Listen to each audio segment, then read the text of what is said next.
Boa noite a todos. Boa noite a todos, sejam muito bem-vindos. Estamos aqui para mais um HA, mais uma hora de atividade.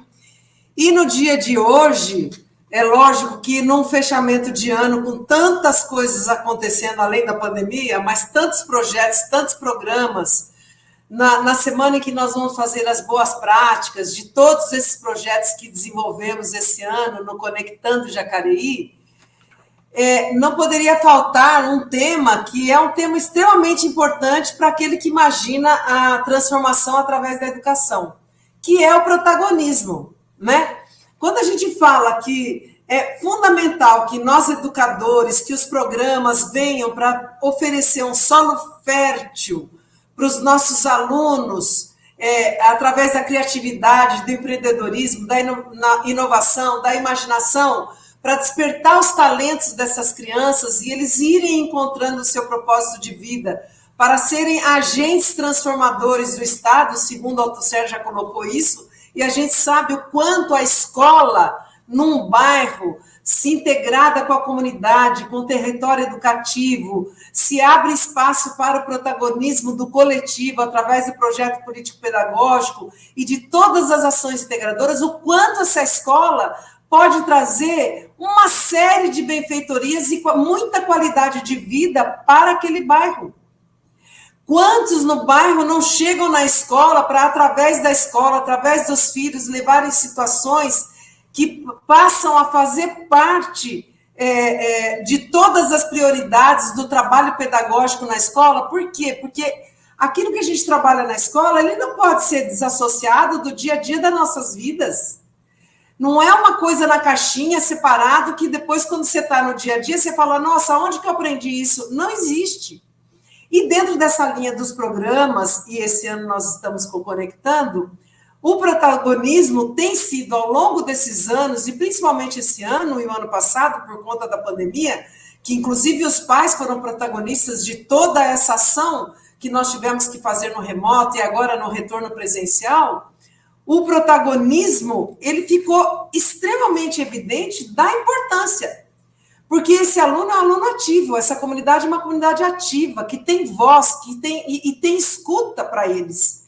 E uma escuta que integra, não uma escuta que separa, mas uma escuta que integra e vai trabalhando através das metas do PPP as ações de melhoria, de transformação e de transformar os sonhos das crianças em realidade futura, enquanto um cidadão do bem maior para a humanidade como um todo.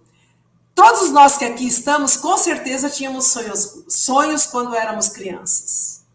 E se a gente olhar para a vida de cada um de nós, quem de nós conseguiu pôr na prática, na vida, o seu sonho? Eu garanto que o meu, eu sempre quis estar na educação, ser professora, estar na área da educação, fazer coisas, realizar coisas. Então, o meu sonho, eu posso dizer que eu trabalhei no meu talento, eu fui na direção do meu talento e sou super feliz no trabalho que a gente realiza. E eu não realizo sozinha também. Somos todos um grupo, uma rede colaborativa, uma rede que pensa na coisa como um todo, no coletivo como um todo. Tá bom? E hoje nós teremos um tema maravilhoso, que é agência e protagonismo. E como esse currículo pode ser um espaço para formar agentes da transformação. A importância desse currículo, que nós estudamos tanto, né, para construir o currículo paulista, depois tanto nessa integração para construir o nosso currículo, que está no forninho, para sair o ano que vem, extremamente contextualizado com relação ao território educativo de Jacareí como um todo, e também com as ODS, porque o mundo ou olha, a escolha é trabalhar a sustentabilidade, trabalhar a questão ambiental, porque olha aí o que tem se apresentado, né? Eu queria passar, então, para a Marta, nossa querida diretora técnico-pedagógica, que vem aqui para estar falando um pouquinho e apresentando a nossa palestrante de honra, que, aliás, eu não vou falar o nome, é a Marta que vai falar, mas é uma honra a rede de Jacareí estar recebendo hoje essa pessoa maravilhosa da área da educação, que muito vai contribuir com as nossas ideias que fervem, para a gente já ir reorganizando, pensando e reconstruindo o que vem pela frente, que vai ser o programa de 2022. Tá bom? Marta, é com você agora. Obrigada, Tereza. Boa noite, pessoal. Boa noite, queridas equipes gestoras, diretores, coordenadores e professores da rede municipal. Então, como a Tereza bem disse, hoje nós trouxemos uma pessoa muito especial para conversar com vocês sobre agência e protagonismo, né? Um currículo como espaço para formar agentes de transformação. Então, esse bate-papo de hoje, essa conversa, nós trouxemos com muito carinho para vocês a Fernanda Coelho Liberari. Vou falar um pouquinho do mini currículo dela para vocês, para a gente começar a nossa conversa do dia de hoje. Mas acredito que vocês vão gostar muito, porque tem muito a ver com a construção do nosso currículo, com o que nós queremos para os nossos alunos, o que nós queremos para o universo, né, para o mundo, melhorar a questão do mundo. Então, nós conseguimos e vamos conseguir isso através dos nossos alunos. Então, o que nós estamos preparando para eles? Então, essa conversa de hoje vai nos ajudar muito. Já começou naquele encontro que nós tivemos também nas OBSs, né? Para a gente poder estar planejando o nosso PPP, organizar de uma forma diferenciada, e também do que está contido lá no nosso currículo, que está muito bacana, que foi com a construção de vocês, certo? Então, vou apresentar para vocês a Fernanda Coelho Liberali. Ela é formadora de formadores, pesquisadora e professora da PUC São Paulo.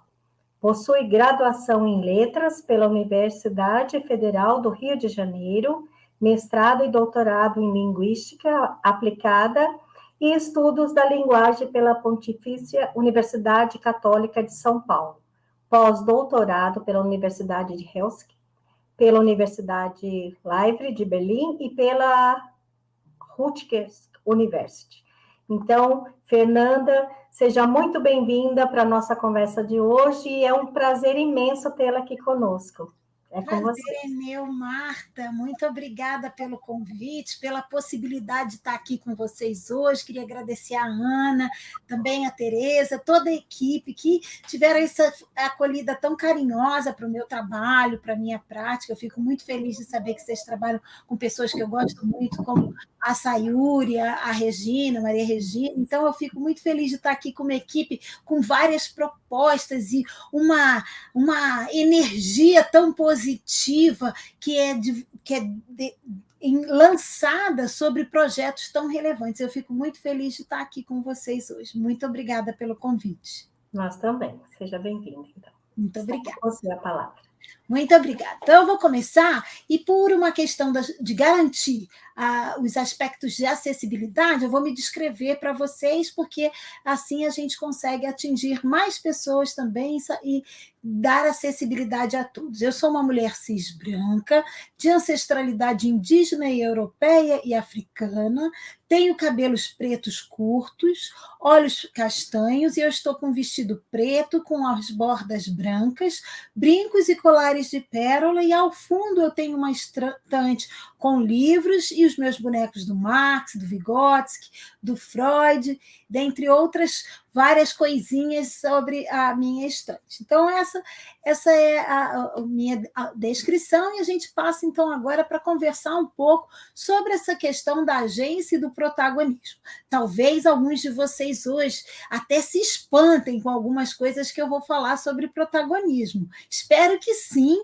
e nesse caso que a gente possa construir possibilidades novas de pensar sobre esses dois termos tão comuns hoje em dia no discurso sobre a escola e na escola, mas que servem para a gente refletir muitíssimo sobre o significado de um currículo, e aí o que a gente entende por currículo, isso vai ser muito, muito, muito, muito importante, e como ele forma essas condições que vão levar as pessoas a atuarem como agentes na transformação da sua realidade, na possibilidade de criação de outras possibilidades de existir. Então, eu vou compartilhar minha tela para que vocês possam, então, seguir aí um pouco mais com as reflexões que eu vou trazendo.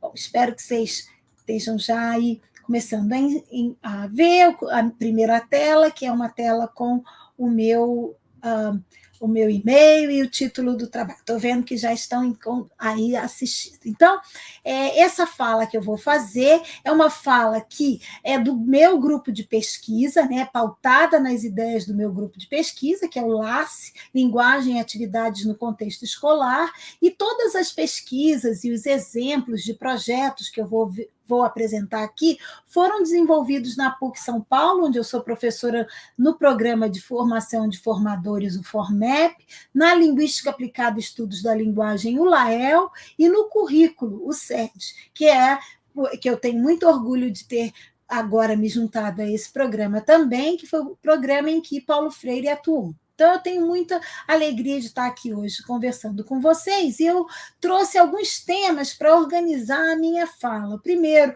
a gente vai falar um pouco do que é essa globalização que leva hoje a uma perspectiva de decolonialidade também muito importante. Qual é o papel das escolas nesse esquema? Vou falar um pouco sobre vários projetos, focalizando principalmente o programa DigitMed, que vai ser os objetos de exemplificação, por a gente não ficar só numa fala dando teórica, então eu vou mostrar bastante isso. Depois eu vou falar sobre um conceito muito importante, pouquíssimo discutido na educação, que é o conceito de mobilidade, e daí vou entrar na discussão do que seria agência e como ela se diferencia do conceito de protagonismo. Então, eu vou entrar na discussão do que seria um multiletramento engajado, como é que ele organiza aquilo que a gente chama de um currículo desencapsulado, e a partir daí a gente entra na discussão de como que essas propostas auxiliam na produção, na construção do que o Paulo Freire denominou de inédito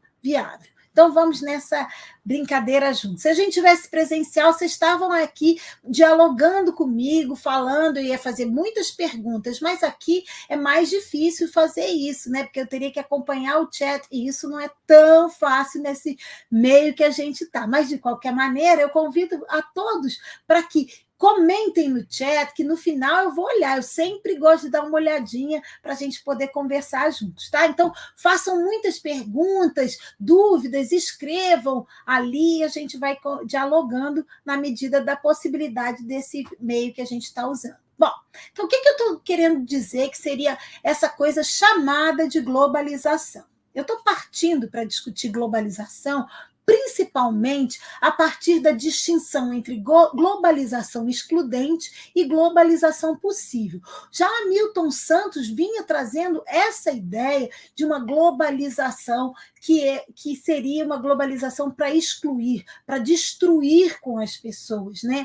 E esse desenho que está aí, que mostra a festa da globalização, só que alguns entram pela porta da frente, mas outros vão pela porta de trás, ou nem tem permitido a sua entrada nesse espaço. A Ronick, por exemplo, que é uma professora da PUC, também diz que a gente tem, na verdade, uma cafetinização do sujeito, da vida que a gente tem. Ou seja, a nossa vida ela é tratada como se nós tivéssemos nenhum valor. Tudo é sugado e tudo é vendido, e tudo é tratado como mercadoria nessa globalização excludente, que globalizou o vírus, mas não globalizou a vacina, porque a África está aí com muito pouca gente vacinada, enquanto na Europa e nos Estados Unidos eles já estão na terceira, quarta, sei lá que dose que estão tomando. Então, essas diferenças são parte desse mundo excludente. Só que o mundo excludente, ele cria coisas como que a gente viu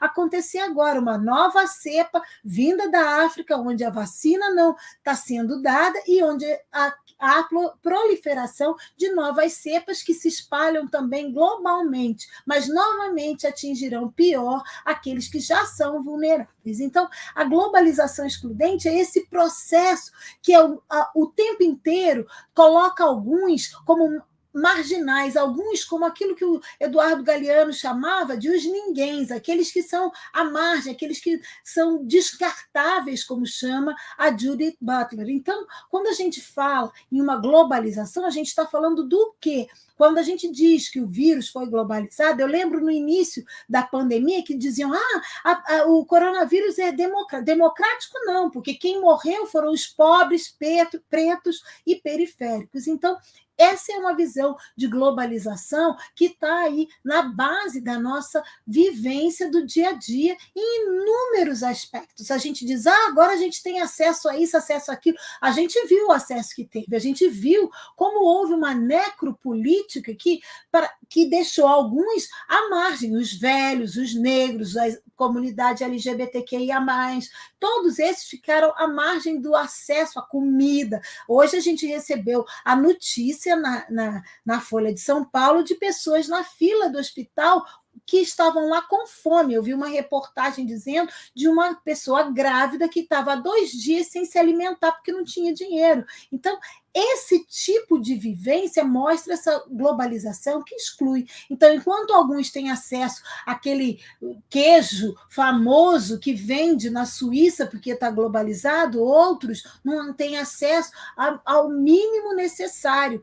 Entram em fila para pagar ainda caro por pedaços de ossos. Então, essa é uma globalização denominada excludente. Mas também há uma globalização possível, aquela que coloca jovens ao redor do mundo em contato, por exemplo, em função das questões climáticas, como a gente viu agora há poucas semanas, a Greta se unindo a algumas jovens indígenas brasileiras lutando em prol da dignidade ecológica contra o ecocídio que a gente está vivendo nesse momento de Brasil e de mundo. Então, assim, há também movimentos possíveis, como diz o Boaventura Souza e Santos, para que a gente construa, via essa possibilidade de conexão, novas possibilidades de um mundo melhor para todos. E é isso também que vai garantir que certas formas de lidar com a realidade, com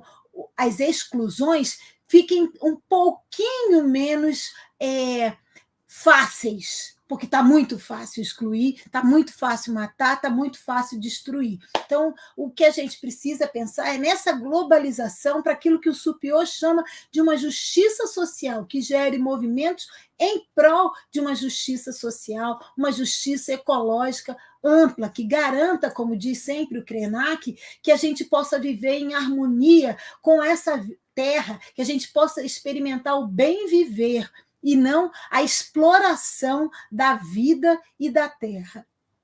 Nesse sentido, qual o papel para as escolas? Como é que elas agem? Historicamente, a gente vê que as escolas agem muito na ideia de formar sujeitos da reprodução. É como nessa imagem, que as crianças entram todas diferentes, com seus desejos, suas vontades, suas possibilidades, suas potencialidades, suas fragilidades. E na escola, muitas vezes, em muitos tipos de escola, elas têm que se enquadrar em padrões do que é certo, do que é possível, do que é perfeito. E aquelas que não se enquadram saem como detritos, como resíduos, são postas para fora, colocadas como inadequadas para a escola. Os que dessa escola saem padronizados, todos quase como se fossem iguais, robotizados. Então, esses sujeitos são sujeitos que se constituem como sujeitos silenciados, que, em sua maioria, têm atitudes competitivas, que têm uma perspectiva fragmentada do mundo e que, por vezes, estão encapsulados em diferentes contextos sem conseguir uma visão ampla, que olhe o diferente como potencial e não como antagonista. Esses sujeitos formados nessa escola que age para a reprodução, eles procuram sempre atuar para conservar aqueles valores, aqueles preceitos, aquelas ideias e fortalecer algumas possibilidades, enquanto destrói outras, porque eles estão dentro de um padrão em que tudo precisa ser controlado. Essa postura de um espectador da vida ou de um protagonista, porque eles ficam em oposição, ela se mantém, por quê? Porque alguns se colocam numa posição de subserviência, de diminuídos, enquanto outros vão comandar o processo.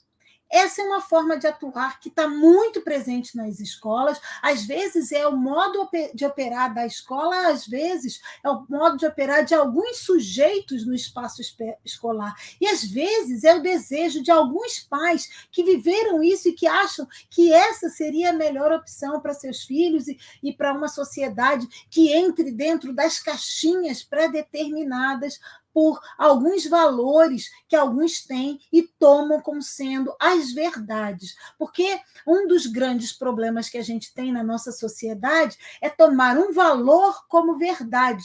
Quando a gente toma um valor como uma verdade, a gente exclui todas as outras possibilidades de desejos, de interpretações do mundo, de compreensões do viver.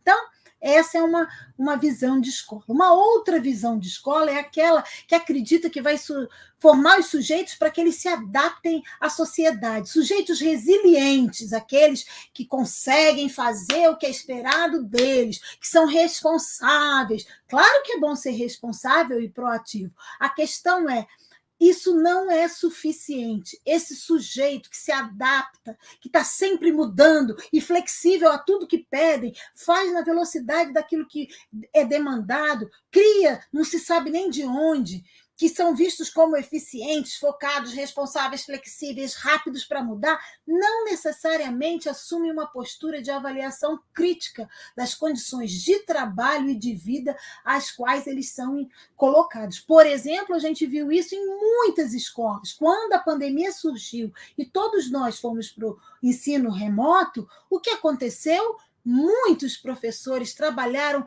muitíssimo mais. Muitos professores tiveram que dar até o sangue, não tinham tempo nem de fazer, de comer, de nada. Por quê? Porque totalmente tiveram que se adequar ao novo meio. Não estou dizendo que a gente não tenha que fazer isso, mas a adaptação precisa ser feita de uma forma crítica. E eu não estou falando dos outros, não, estou falando de mim mesma, que no meio dessa pandemia, com a loucura das demandas que ela colocou para nós, professores, nós fomos respondendo e nos adaptando. Por quê? Porque as condições impunham e a gente abaixava a cabeça e fazia. A gente muitas vezes não questionou as ações, as possibilidades, e nós tiramos, como diz a Ronick, nós tivemos sugada a nossa alma, a nossa essência, a nossa possibilidade de viver. Por quê? Porque tínhamos que responder aquelas demandas. E eu estou falando isso para dizer de todos. Claro que sempre tem aqueles que não fizeram, que não foram, que se aproveitaram mais. Os professores que se engajaram, muitas vezes se engajaram numa situação de adaptação.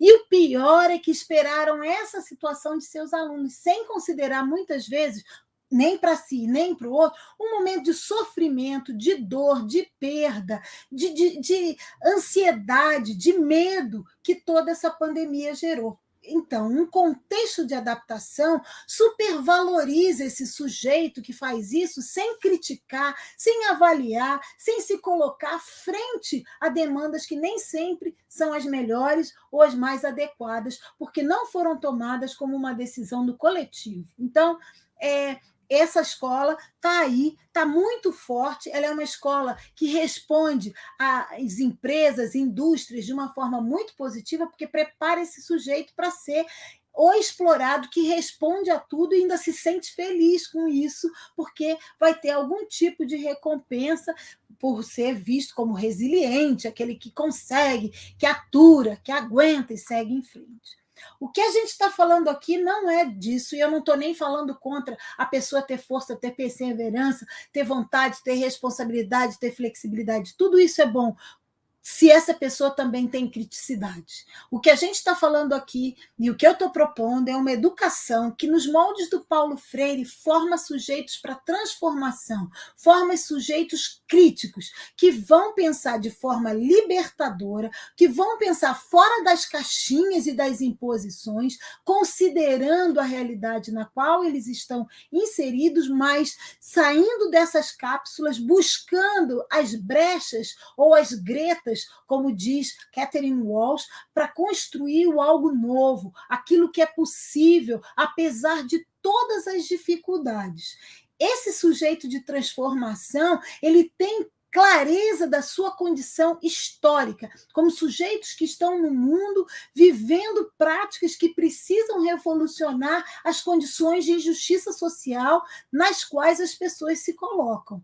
Esses sujeitos, eles não vão sucumbir a esses poderes que tentam sufocar pela reprodução ou adaptação a sua consciência crítica e a sua ação concreta no mundo para transformar aquilo que está acontecendo e que é contra aqueles mais fracos e mais vulneráveis. Então, o que a gente está chamando a atenção aqui é que no mundo de globalização excludente, a gente não pode sucumbir nem a reproduzir essa globalização excludente e nem se adaptar a ela.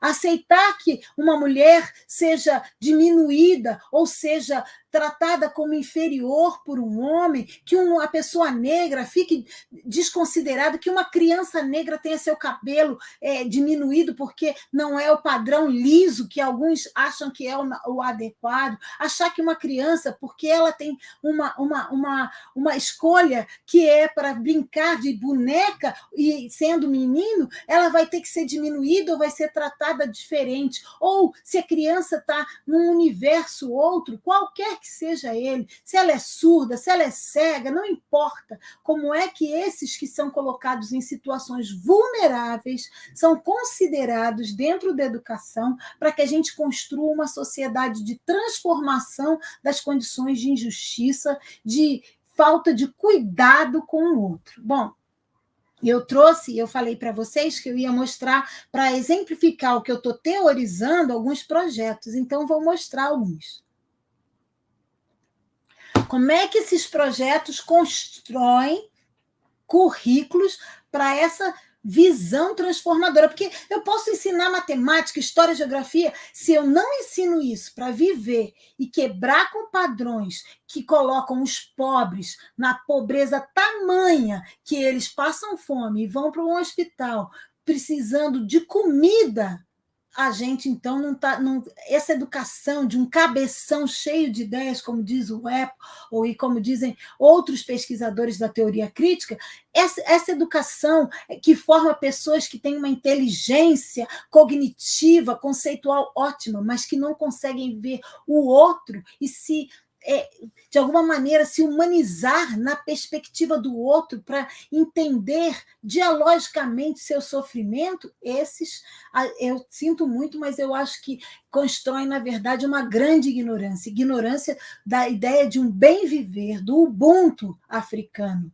Então, eu vou mostrar os projetos. E esses projetos são projetos que esse grupo que eu apresentei no início vem realizando desde 2003 de forma colaborativa. O primeiro projeto que nós tivemos atuou na cidade de Carapicuíba, aqui nos arredores de São Paulo, trabalhou com leitura e escrita nas diferentes áreas, com 3 professores de cada escola, se reunindo uma vez por mês numa diretoria de ensino lá em Carapicuíba e discutindo como, por meio da leitura, lidar com problemas tais como meninas que não se iniciavam na vida sexual por movimentos que elas não sabiam nem distinguir se era sexo ou se era estupro, e que as professoras não se sentiam confortáveis de discutir a questão da educação sexual que não fosse para falar de doenças sexualmente transmissíveis. Falar do prazer no sexo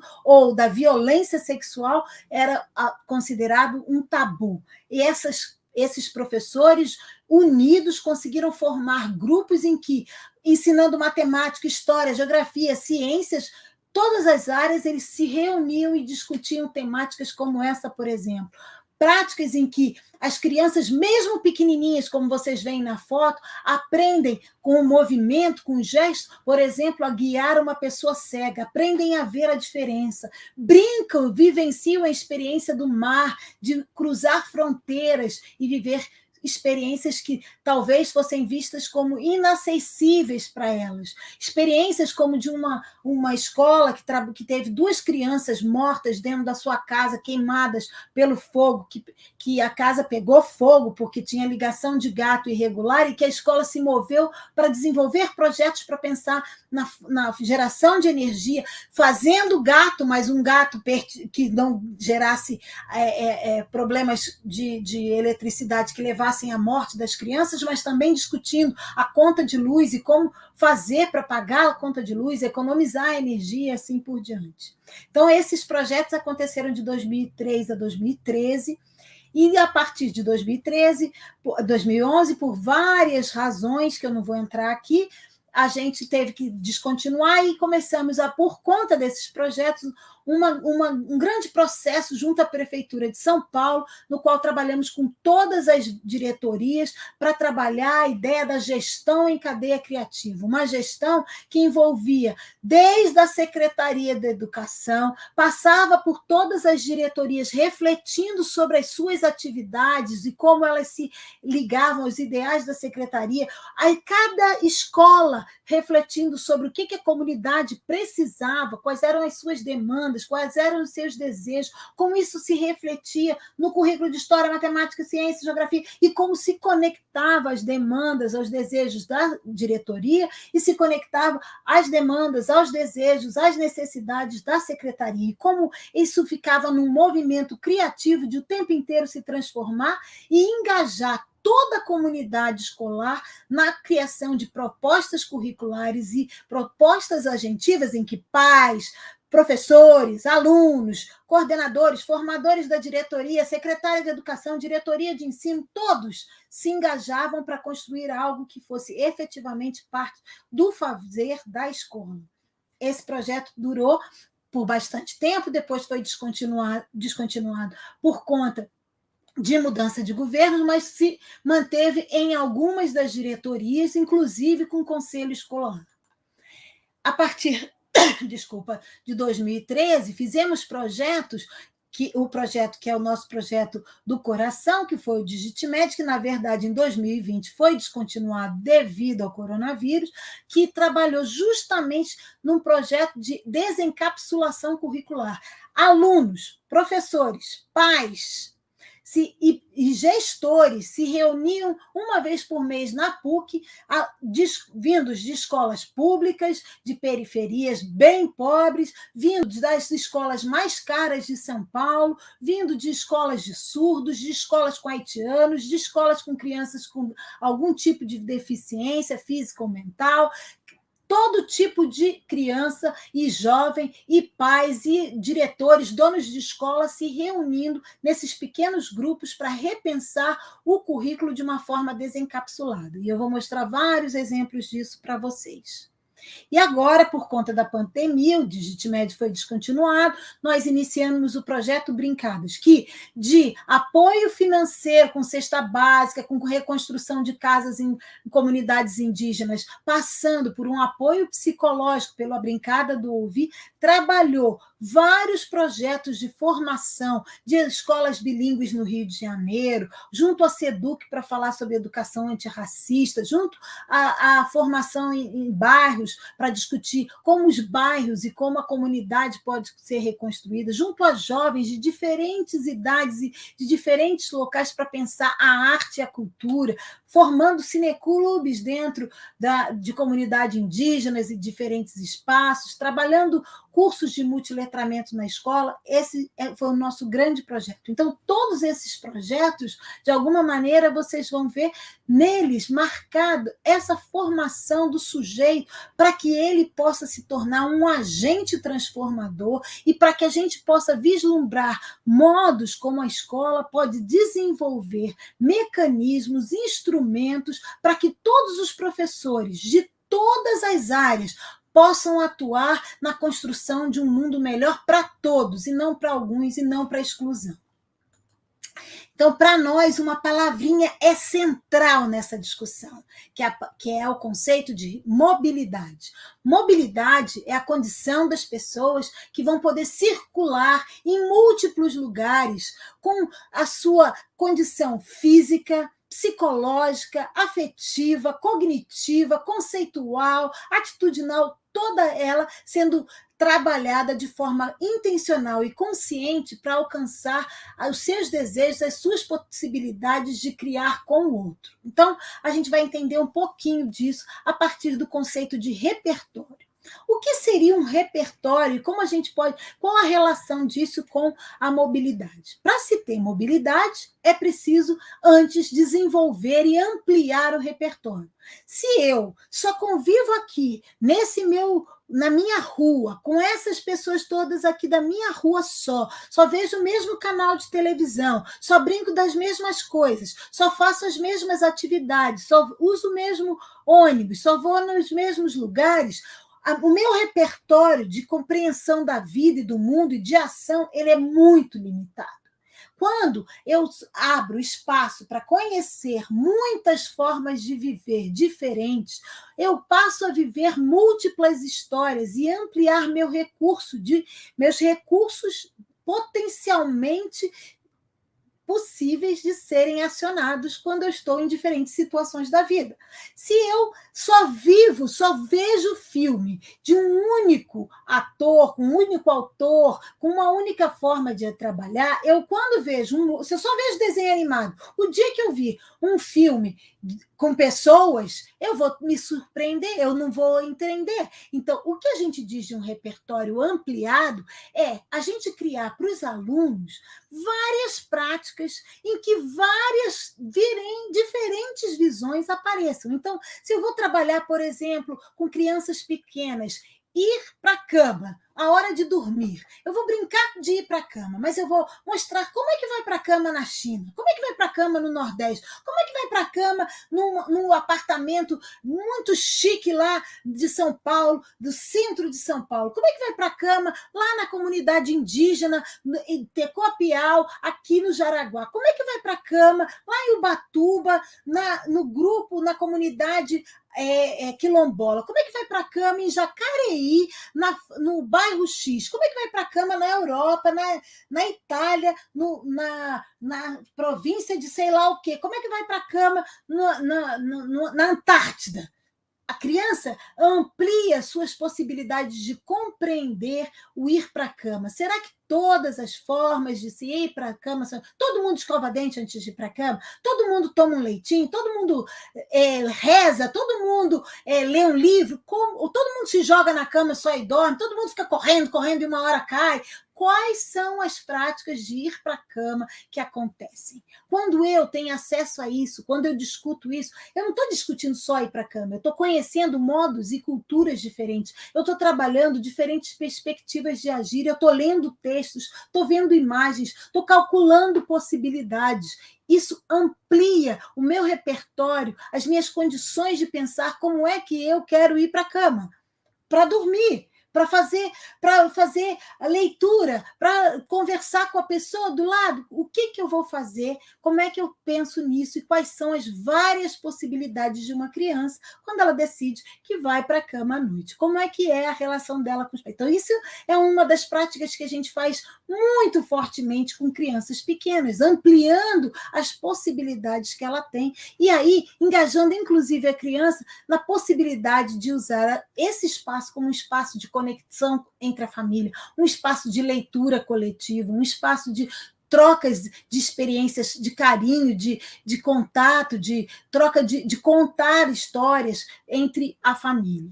Essa é uma das questões para nós muito importante, a questão do repertório. A segunda questão importantíssima no repertório é o que eu tenho para expressar. Então, eu estou falando de um adolescente. Como é que esse adolescente expressa o que ele pensa sobre o que seja a escravidão? A escravidão atual, que a gente vê aí crescente, principalmente quando a gente pensa na escravidão das pessoas que saem dos lugares mais pobres e vêm para a cidade, sendo exploradas, loucamente exploradas, e que nem podem voltar para o seu local de origem, nem têm condições de viver dignamente aqui em São Paulo. Ou aquela exploração que vem da escravidão dos negros trazidos da África, naquelas condições tão precárias e aqui tratados como pior do que os animais que as pessoas tinham. Como é que é essa escravidão?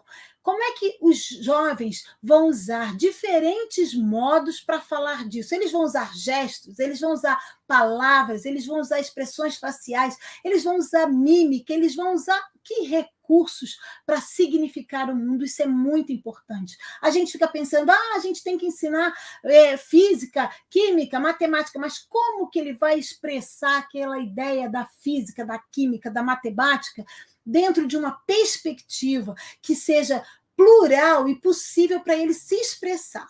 Então, esse é outro. E aí, a gente alcança aquilo que eu estou chamando, então, e aí, com vários autores, da mobilidade. Essa compreensão, essa tomada de consciência daquilo que ele está vivendo e a escolha dos recursos mais efetivos para participar daquilo. Como é que ele vai sair daqui para lá, viver diferentes situações na escola, para ampliar esse seu repertório, para dar a ele uma série de instrumentos, tanto de modos de dizer, quanto de conteúdos do dizer, para ir além, para seguir em frente. Então, o que a gente está falando aqui é que a gente está trabalhando com a ideia de agência. Agência e protagonismo têm essa ideia muito conectada. Primeiro, o protagonismo, como a gente vê, ele tem essa proposta de colocar a pessoa em destaque.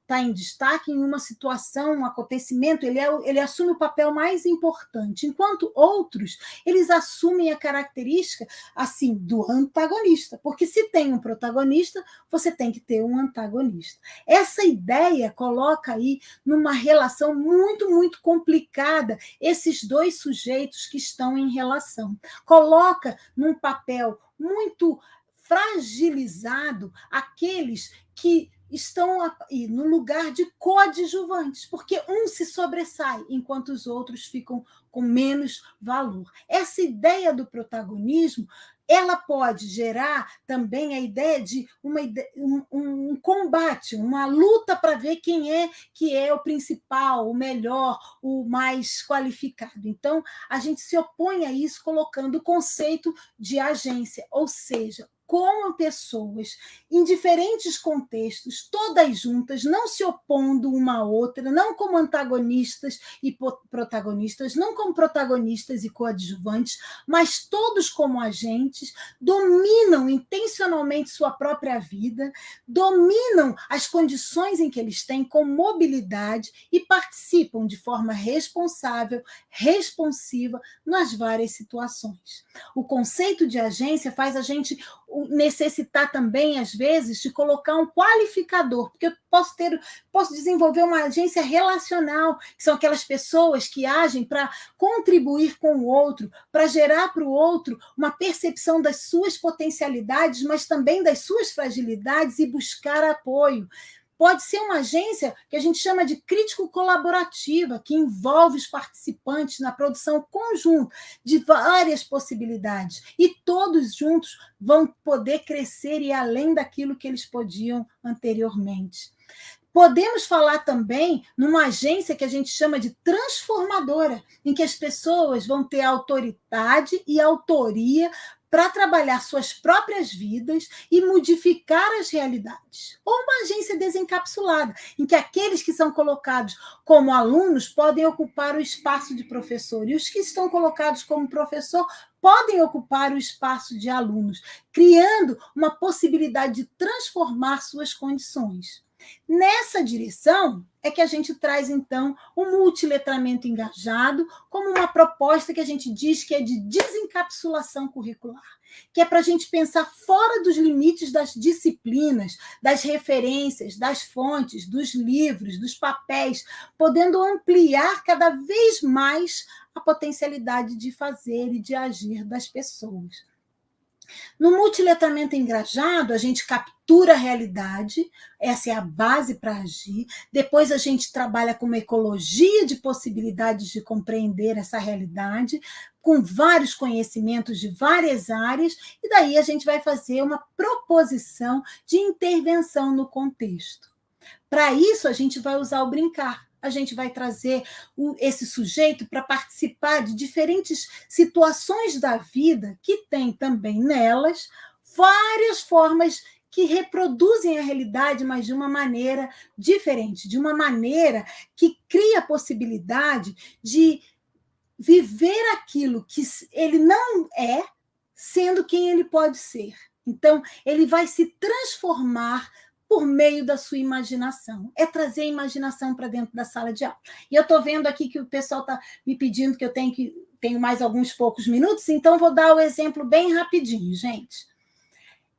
Um primeiro exemplo que a gente tem é desse projeto que trabalhou com como arquitetar transformações em seus bairros. A gente trabalhou com a ODS, Cidade e Comunidades Sustentáveis. Nessa proposta, a gente começou com aquilo que a gente chama de imersão na realidade. Para fazer essa imersão na realidade, os alunos tiveram que trabalhar, discutir os problemas centrais das cidades ao redor do mundo. A gente deu vários livros, vários vídeos de várias cidades ao redor do mundo, e eles tinham que prestar atenção em como era a habitação, o transporte, o lazer, a saúde e o meio ambiente naquele espaço. Eles criaram diferentes pôsteres mostrando as diferenças entre aquelas cidades e seus próprios bairros, quais as qualidades, as dificuldades.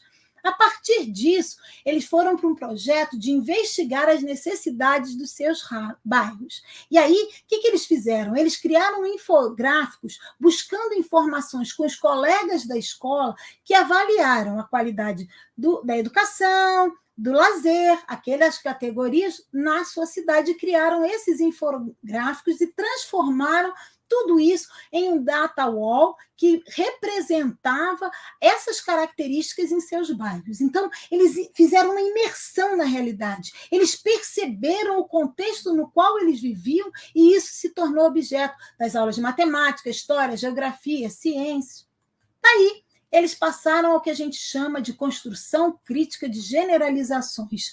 O que é isso? Na construção crítica de generalizações, primeiro, eles conectaram aquela realidade imediata aos problemas sociais mais amplos ali. Então, eles criaram um bairro dos sonhos. O que eles gostariam para seus bairros? Daí discutiram quais os problemas desses bairros a partir do que eles queriam que fosse realizado lá. Nós, que já sabemos pelos infográficos, que um dos graves problemas era a questão de moradia, levamos, naquela semana, inclusive, tinha caído o prédio Paissandu por conta da questão, por ele ter pego fogo, então nós trouxemos o debate entre ocupação ou invasão.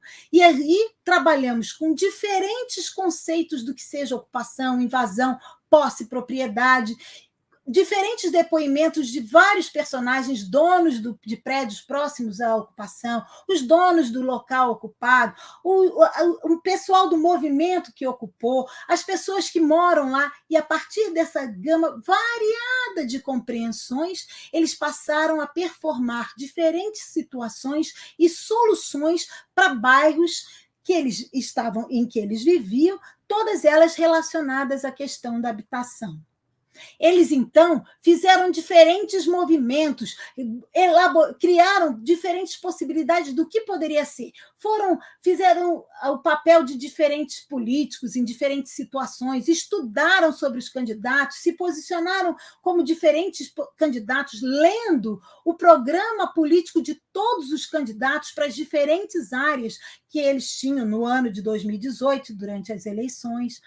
E, a partir daí, concretamente, eles começaram a elaborar um plano de intervenção nos seus bairros. Fizeram análise, avaliação e proposição de situações.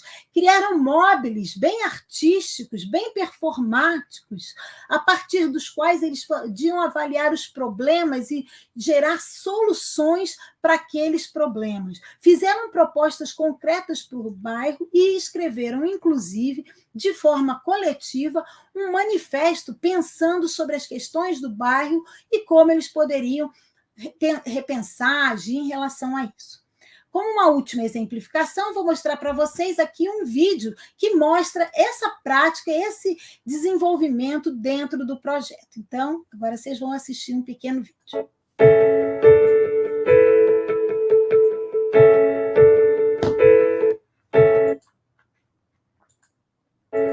Ups, espera aí, gente, desculpa.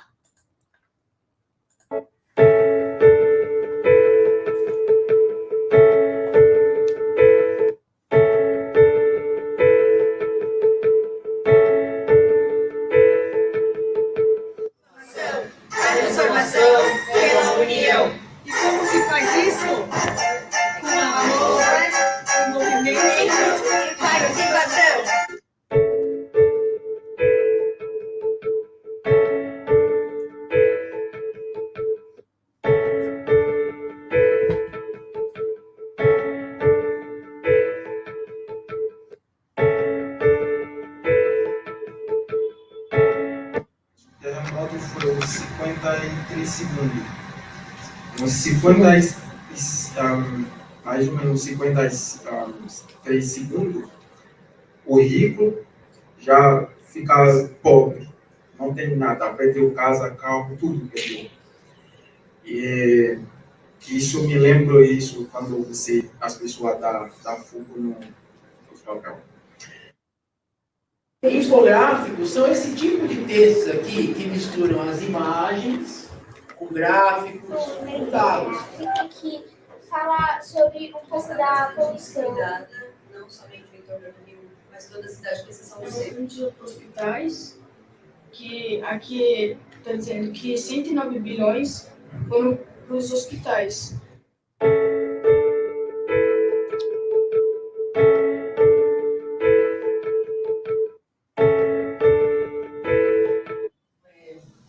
Eles falam que o líder, né, que ele desce o povo para invadir os prédios, na moradia. As pessoas ficam perdidas em casa e isso vai reclamar. Nesse texto, o professor Leborté que disse assim também, a pessoa não tem uma relação.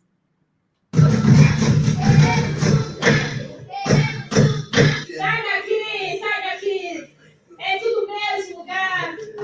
Vai, seus filhos pi! Vai trabalhar! Vai!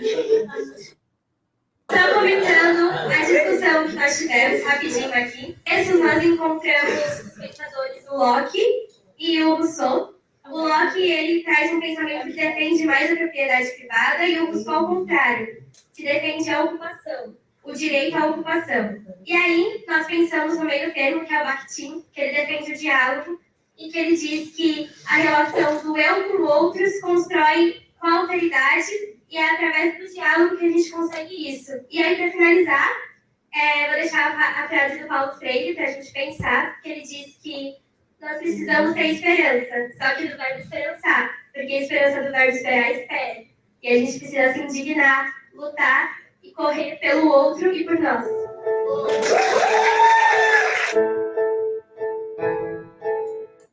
Bom, nessa ideia, a gente então tem aquilo que a gente chama da construção do inédito viável, que é isso que a gente quis trazer hoje para vocês. Muito obrigada.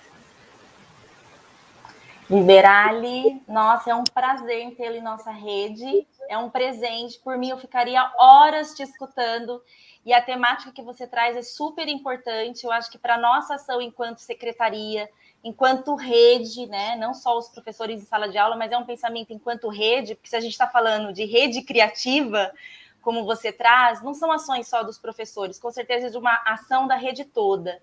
E quando você traz esse vídeo maravilhoso, que a gente vê o sujeito agindo, mas pensando no coletivo, meus olhos brilham, porque são propostas muito significativas e que, de fato, quer pensar nesse agente transformador.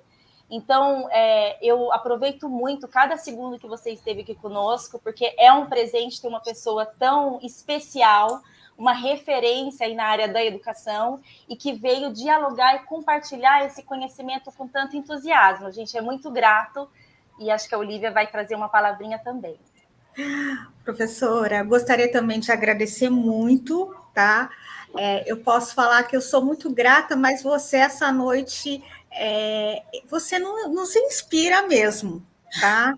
Inspira, porque você, assim, nos leva a ver além dos horizontes, não só em sala de aula, mas muito além, né, desse aluno, da realidade dele.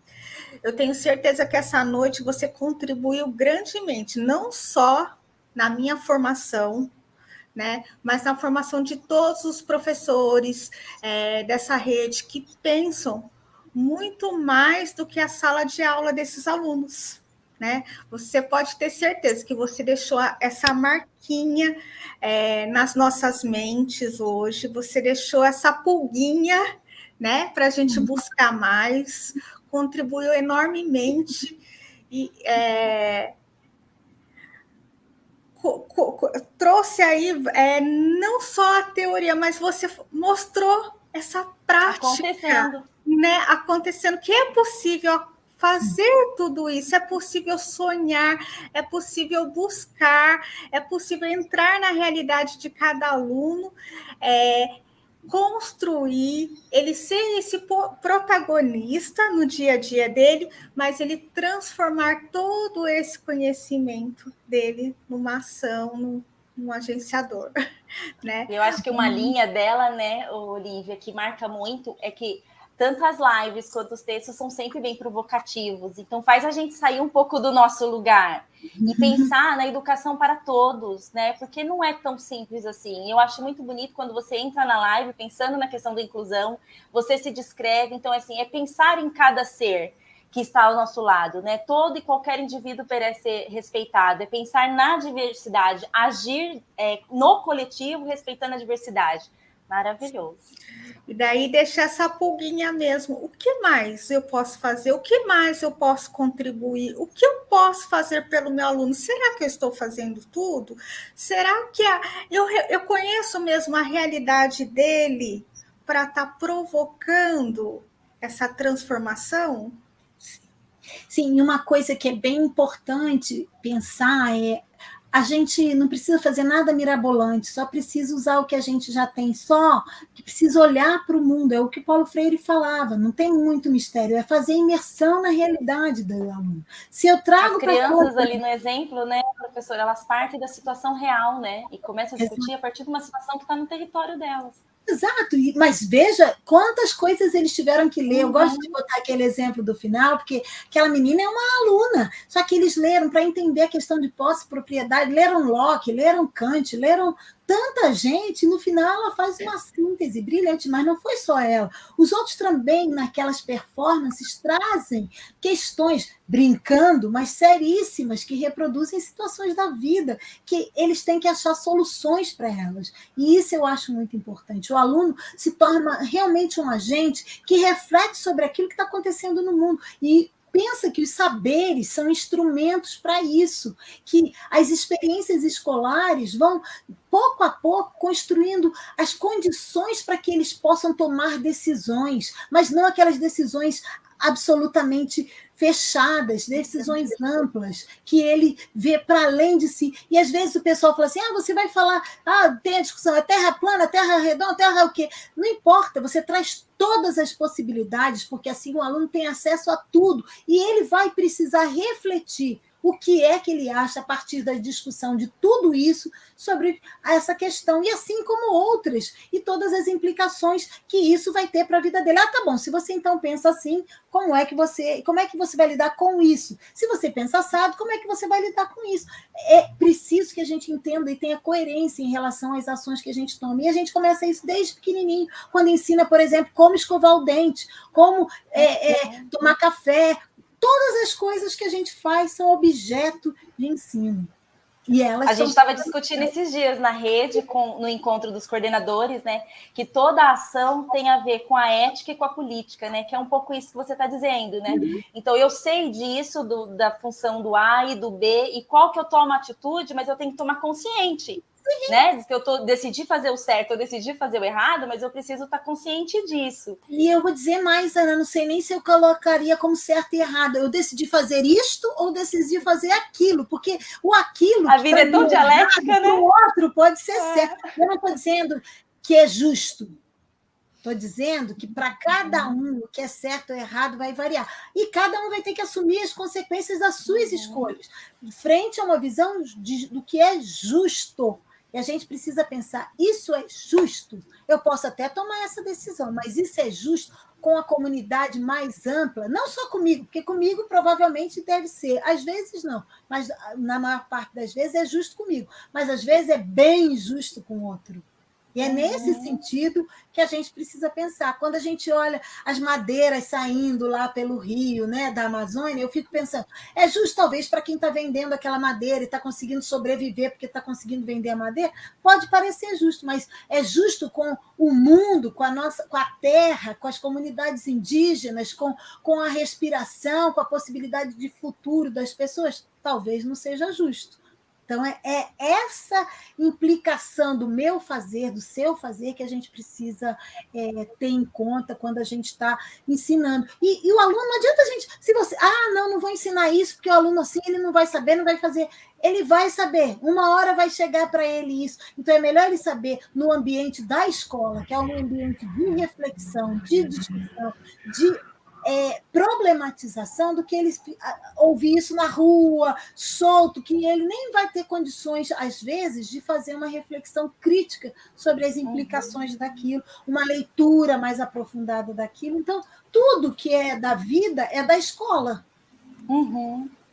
E eu acho que as grandes reflexões saem das divergências, né? Mas também eu vi que nem no vídeo eles mostram, né, etapas, por exemplo, de investigação, de preparo para poder... Então, você precisa também se repertoriar para poder discutir, né? E isso também é importante, né? Não sei se deu para perceber, mas naqueles grupos, cada um lê um texto diferente, cada um vai dizendo o que o texto disse sobre aquele tema, e a partir dali eles vão construindo uma ideia outra, uma ideia além. Então, isso é bacana, porque dá essa dimensão do que a gente pode pensar, como é que a gente pode expandir o nosso olhar sobre as coisas a partir das diferentes posições. E é muito interessante, porque essa questão de ocupação do espaço, né, ela gera uma série de diferenças. Ali a gente tinha um haitiano, uma menina surda, um rapaz de uma escola pública, um rapaz de uma escola privada, e as posições são muito diferentes sobre esse tema. E o legal é isso, não há assim, nada que vai ser... Não pode dizer isso, pode dizer o que você quiser, contanto que você sustento que você está dizendo em dado, em texto, em análise, em números. Vamos discutir o que isso significa. E aí a gente vai chegar a algum ponto juntos, cada um talvez, mas... Perfeito. Então, a gente agradece muito em nome da Secretaria Municipal de Educação de Jacareí, e desde já a gente convida, né, Ana, para 2022, você retornar aí com a gente fortemente, que eu acho que a gente ainda tem muito o que discutir, refletir, estudar ainda, e com a implantação do novo currículo, vai vir muito aflorado a questão do aluno protagonista e agenciador. A gente fica muito feliz, a gente agradece imensamente com a prontidão que você, né, aceitou o convite da secretaria. Então, assim, a gente só tem a agradecer, né? Porque quem compartilha conhecimento, a gente só tem que agradecer, e os demais aproveitar, obviamente, que é um presente realmente. Eu que agradeço, fico muito feliz em poder participar, contribuir, estar com vocês, discutir com os professores. Espero que, quem sabe, um dia a gente se encontre também no presencial para trocar, para poder ampliar as possibilidades de questionamento e de discussão. Será um prazer sempre. Muito obrigada. Obrigada, professora. Obrigada a todos. Boa noite. Obrigada, gente. Boa noite, tá? Boa noite. Até uma próxima.